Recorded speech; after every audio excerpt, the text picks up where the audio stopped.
Hey guys, this is Brittany from Brittany&StevePlay. The last time on her story, we learned that this chick is crazy, like full-on multiple personalities, and she hates herself, or her personalities hate each other. I wanted to look up some of her friends, the people who she keeps mentioning in her stories. Yeah, the last thing we talked about was Glasgow. So let's type in Eve. Oh, we already talked about Eve. Okay. Doug. Here we go.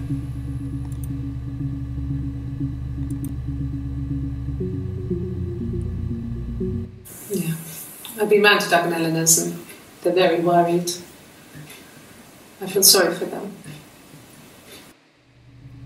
Why do you feel sorry for them?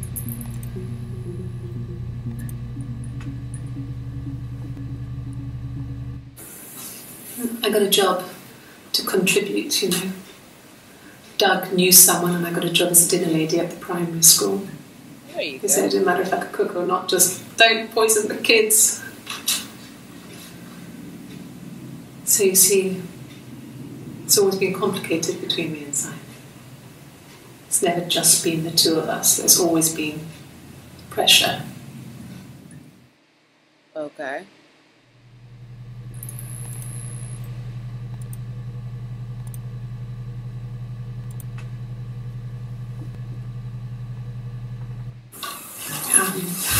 I hoover, I dust every week, maybe less. I once asked Eleanor how often I should dust, and she said, if people ask, tell them you do it once a week, but every few weeks is okay. I think she was just trying to make me feel better. I mean, when I was there, she was hoovering every day, you know, ran an ordered house. You know how that generation is, putting on a brave front. She has secret stashes of cigarettes. Doug doesn't even know she smokes. When I was there, I saw her. She has these sort of porcelain vases, ornamental, next to the Reader's Digest books. Cigarettes inside. And she still has them. I mean, last time I was there, I looked in a vase. There was a fresh pack. I mean, all those years of marriage. And she still has a secret like that.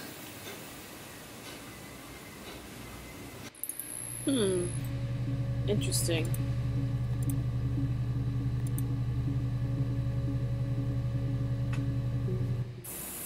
Okay. I parked up in the street. It was busy, so I had to park down the end of the road. Walked up, knocked on the door, no answer. I took my keys out of my bag and unlocked the door. The main lock was unlocked. You can tell because the key doesn't turn when you try to turn it to the left. I walked in. Simon's coat wasn't on the peg. I couldn't see his shoes in the shoe rack. I shouted out. I walked straight into the kitchen because he usually sits in there to have a cup of tea and read his paper. But he wasn't there.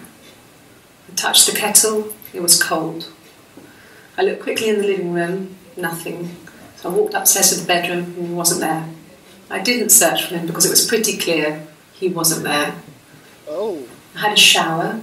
The phone rang whilst I was in the shower. I didn't answer it. I think it was Eric. Then I was just exhausted. So I lay down on the bed and I fell asleep, though I didn't mean to. I woke up a couple of hours later and I was surprised to see no one in the bed next to me. And then I remembered where I was and what had happened. That's when Eric called again. This time I spoke to him. Then I called Doug and Eleanor. And then I decided to come and see you. Eleanor? Yeah.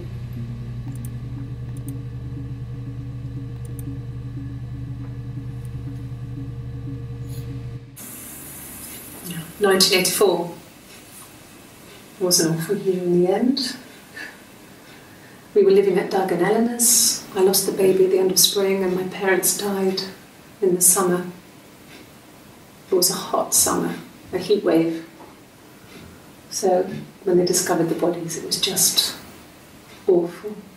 Bodies? Because of the circumstances, them dying together like that, they brought in a lot of police. The forensic entomologist. I I had to look that up. It was because of the heat. It's just awful.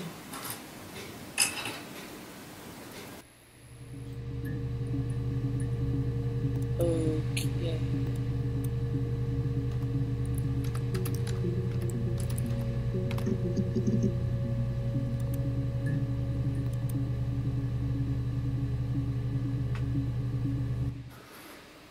So, it was Friday evening.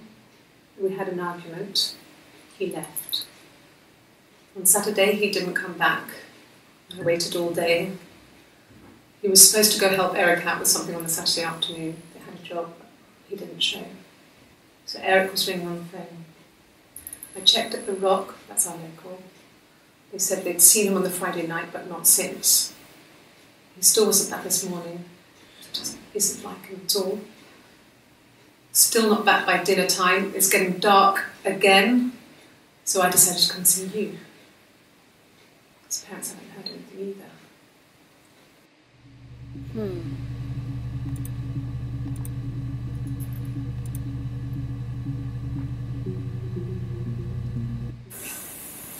I got pregnant.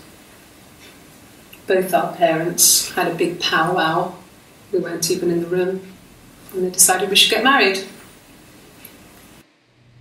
Oh, wow.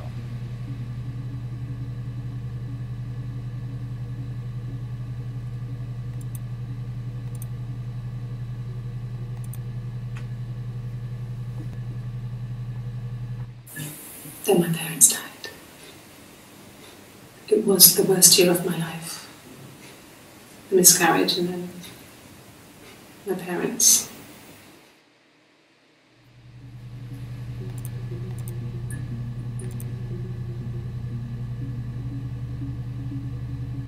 Yes, I inherited it from my parents, so it made sense to move back, me and Simon.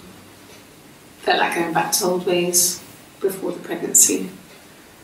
Reminded me of being a girl, a dollhouse in the attic, old things. We didn't sleep in my parents' bedroom for a long time. We decorated it as soon as we moved in, but it was another year before we started sleeping there. Okay.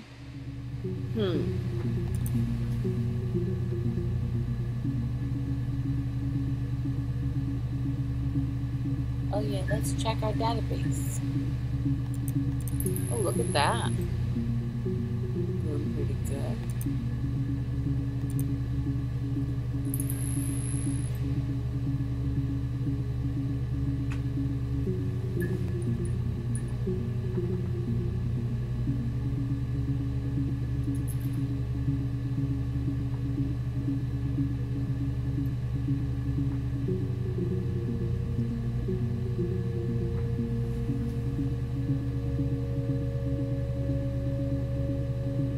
Let's see something. If she's both Hannah and Eve, we should get something. There we go.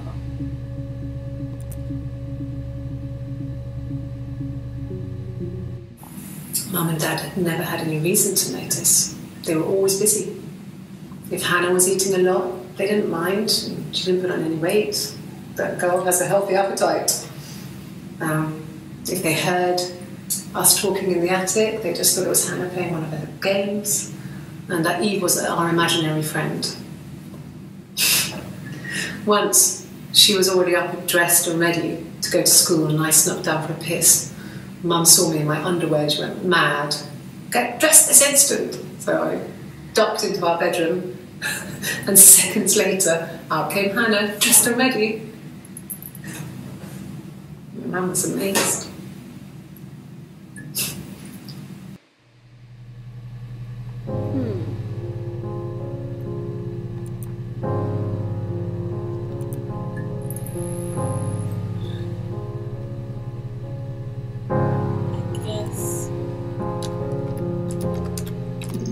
Look at her.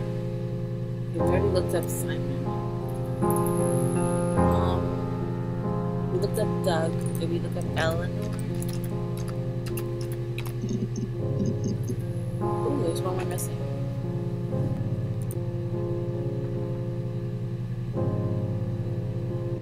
Yes. I speak with Eleanor at least once a day.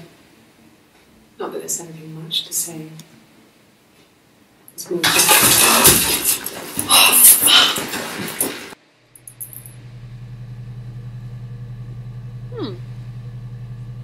That's a weird one to keep. Okay. So we also have Eric and Diane from last episode.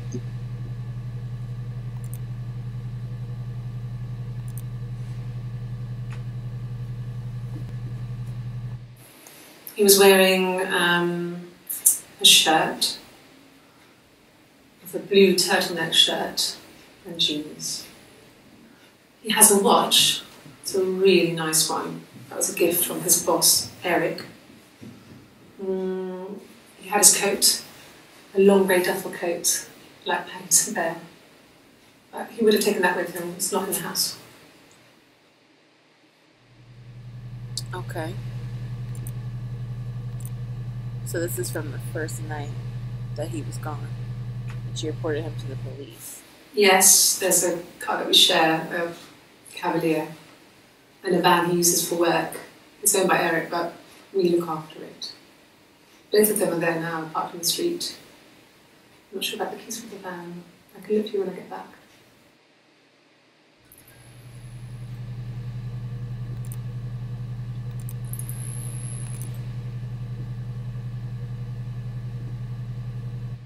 Yes, that would be in his wallet.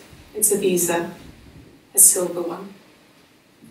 He doesn't like to spend money he doesn't have, so he usually pays with cash, but Eric convinced him to get one. Okay.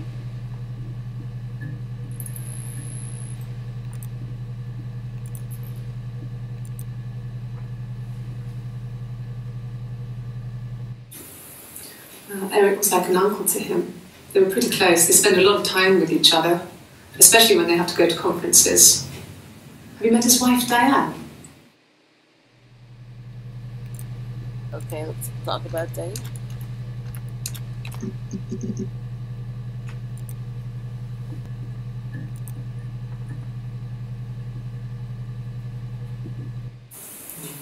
Diane is really nice. She helps out with the glaziers, organises the Christmas party, that sort of thing. They have 2 kids, really sweet kids. She used to look out for me when I worked there.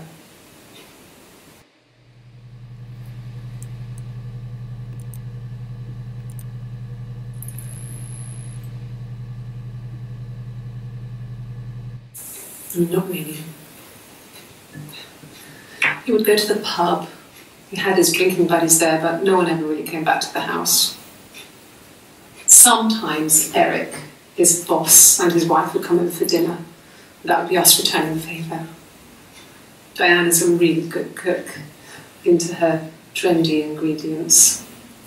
And the last time Simon cooked something off MasterChef, he got the recipe off CFAX, and I did my Lloyd Grossman bit, commenting from the sidelines. I had to find fennel from the supermarket. Have you ever eaten fennel? Yes.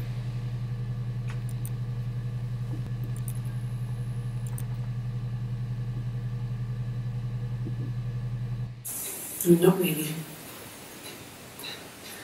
He would go to the pub. We already watched this one. Her and her stupid guitar. I really don't want to hear her sing again. Simon and Eric arguing? No, I can't imagine they'd be arguing. They get on so well. Unless it was something to do with work. Maybe Simon was being too much of a perfectionist. But I don't know. You should ask Diane.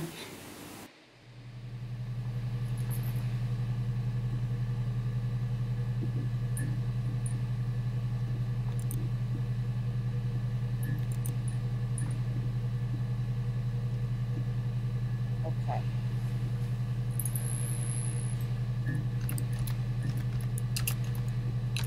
I've been waiting for this one to see what happens.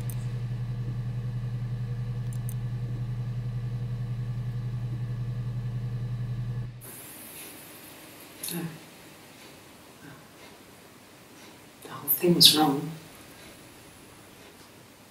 The bags, I think they're up in my kitchen, you can probably check that.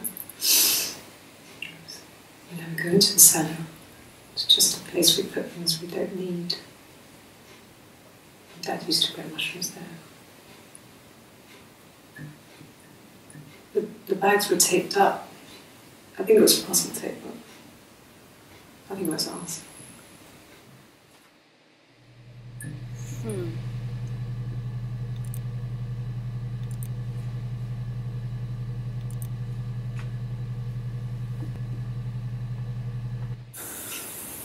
Well, fine, considering. I got back into the house today, and that was weird, knowing your people have been there through my things. It's like I've been burgled. I mean, worse, obviously. I don't know. I haven't looked in the cellar yet. They sent a cleaner in. As good as new, he said. But they had to throw some stuff out. Couldn't get the blood out. And I'm still waiting to hear from the coroner so we can get a date set for the funeral. It's going to be a cremation. So,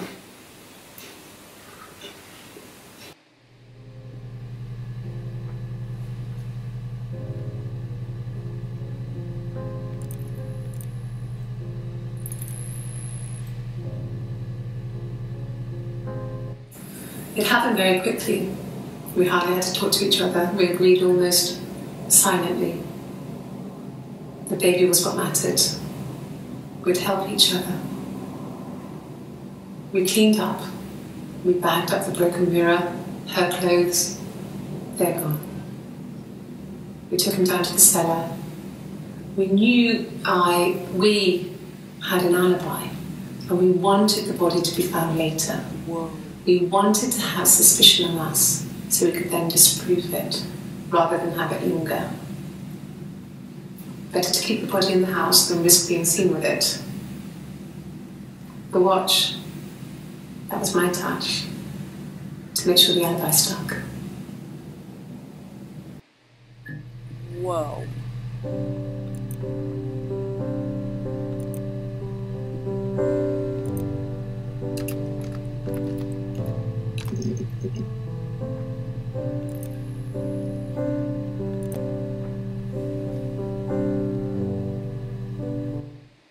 Okay? I've given blood before. Do you need to take that few records?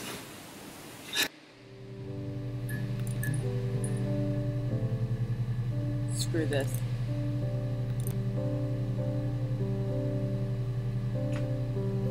Like I said before, it was 3, something like that. I walked in, saw Simon. He was on the floor of the living room. His throat had been cut. There was a lot of blood. Oh dear. He was dead.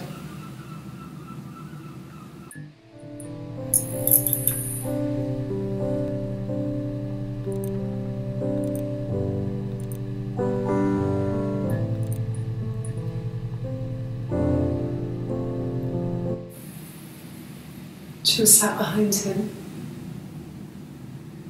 She had my wig on. She'd been there all day.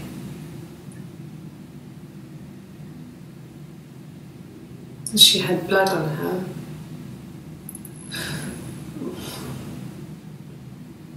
She was in shock.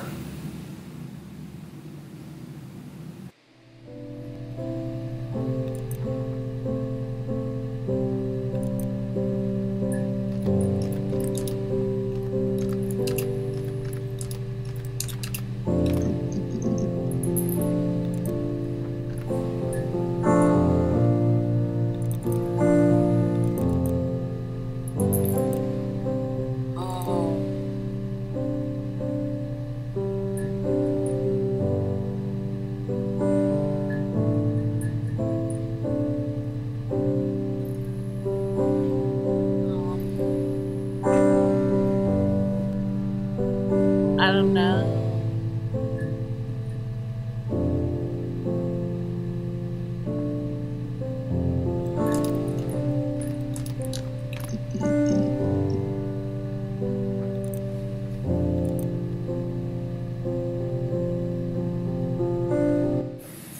There were always princes and princesses. They were the special people, more important than the other characters in their stories. We knew we were like that.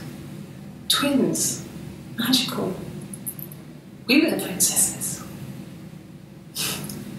We had a poster of Princess Diana from the newspaper up in our attic. Had a pride of place. And underneath we used to put all our special things. When her engagement was announced, we were obsessed with everything she did. And later, when her life went so bad, we felt for her. Okay. Her divorce last year just kind of drew a line under things. Okay.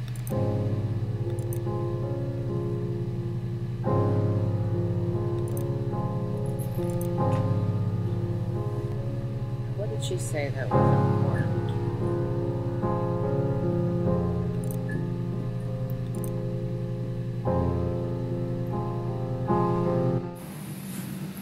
Florence took me home with her. Mother hadn't been expecting twins and had a healthy baby. I guess she was just happy for Florence to clean up. Take away the evidence that this was anything but a happy occasion. Who is Florence?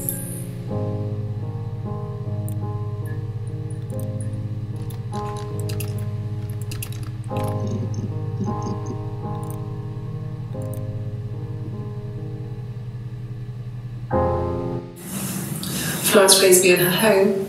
I never left it. She kept me out of sight. It wasn't odd for people to see a midwife with a baby, carrying in supplies, washing nappies, that sort of thing. I never knew any different. I grew up looking out of my window and seeing her across the road. I thought it was like a reflection in the mirror. She was me. Whoa.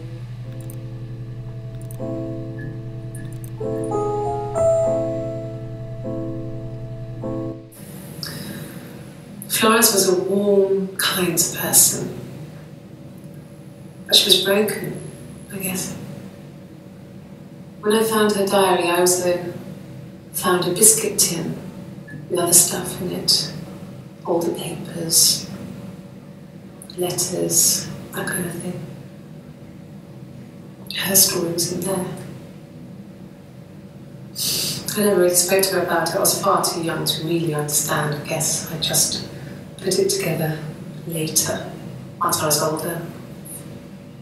She had loved children, planned to have a large family, but her husband died in the war. And that was back when you married for life. She never felt like she could marry again. Isn't that strange? She was a widow from her 20s.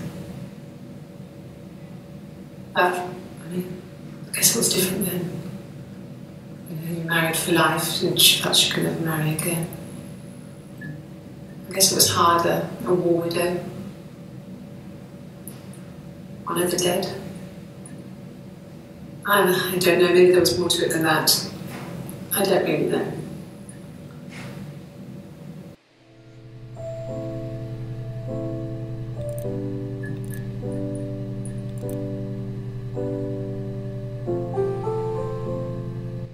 No, it was just me and her.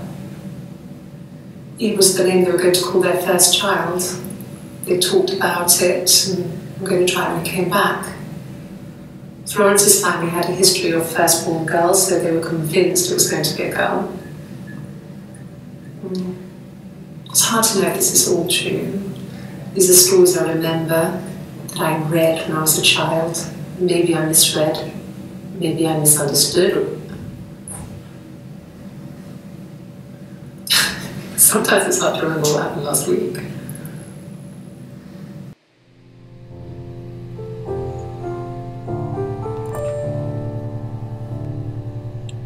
guys, we learned a bunch of weird stuff tonight, but I have to head to bed, but hopefully I'll have another episode for you guys tomorrow.